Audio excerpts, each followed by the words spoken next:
This funny rote and reading piece will have beginners rushing to practice, moving all around the piano, and even changing keys.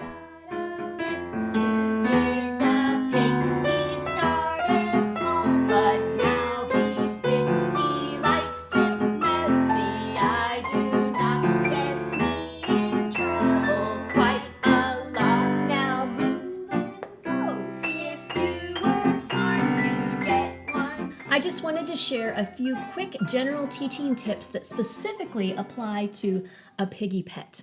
I think it's important to remember that almost every beginning piano piece has a number of concepts and variables that are going to be difficult for any new student or beginning student if you introduce them all at the same time. So it's really important to layer the learning as they're learning any new piece. So for example, some of those concepts might be, for example, the register in which the students are playing. Oftentimes these pieces move them around. It might be the fingering. There's notes, there's patterns of notes. Sometimes there's dynamics. Sometimes there's other concepts that you also want to teach them. All of those things make the whole piece sometimes overwhelming to a beginning student, but if we layer the learning, it helps them to master the piece in a much more concise way. So for example, in a Piggy Pet, what I would do when I introduce this piece is start with the location or the registers and the finger numbers. And so I would have them find the D with their thumb and then the A with their third finger, and then you can show them how their thumbs are right next to each other. Well, that's pretty easy to find. Why don't you see if you can find the next C and D moving up? And so they might find the next C, D, and you might have them play all three notes, have them experiment with those notes. How about the next ones? And they can find the next ones. How about the next ones? And then they're finding the location of where their fingers are going to move in the piece. The second thing that I would say is to have them find the pattern of the notes or learn the pattern of the notes. So for example, I might say step up, two, back. That's exactly what their fingers are supposed to do. Try it with your left hand. Step up, two, back. Oh, very good. Let's do that again. Step up, two, back.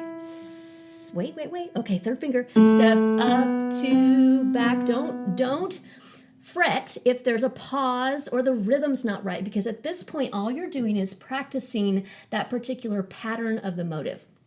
All right, then after that, you might want to focus on moving them. So now we're going to layer that learning. The first layer was that register. So let's move the second thing that we just did with the pattern of the notes to the next register. We're going to layer them. So let's try it now up here.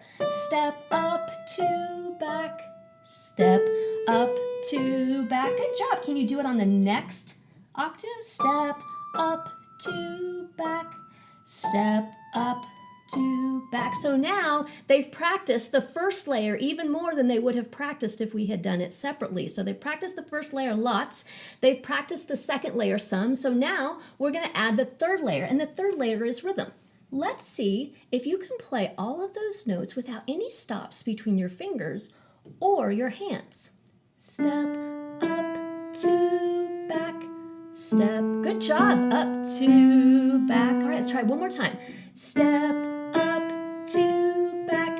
Step up, two, back. That was perfect. See if you can do it in the next octave. And then you have them do it in the next octave. Now, notice there's still probably going to be pauses between them because the student has to find the place. They're not used to moving their hands quite yet.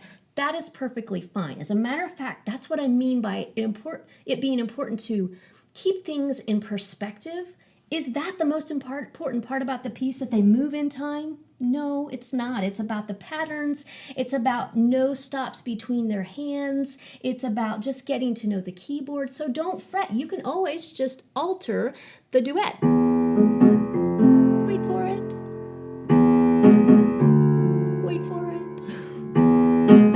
And as a composer, I'm going to give you permission to do that, especially as you're teaching students, because it will help them so much. The last thing I would say in particular about this piece is that the student doesn't have to learn both the original and the transposition all in 1 week. As a matter of fact, let them master, let them be competent, let them be confident about just the beginning part, just this first verse. And then when they come back with that all learned, then you can add this transposition. And the transposition is easy. They just, instead of having their thumbs on C and D, they move up one note. If you were smart, you'd get one too. He's perfect when your room's a zoo. He'll take the blame when all's a mess. A Piggy Pet is just the best. And then they get to do Piggy and they get to snort and things like that. Think about what Frances Clark said. She said, a student is almost always motivated to practice when they leave their lesson feeling capable. So by layering the learning, you are helping the student to leave their lesson feeling capable, feeling competent, feeling confident that they are able to play this piece even before they go home to practice. And when you couple that with music kids love, you will almost always get a student who is motivated to practice.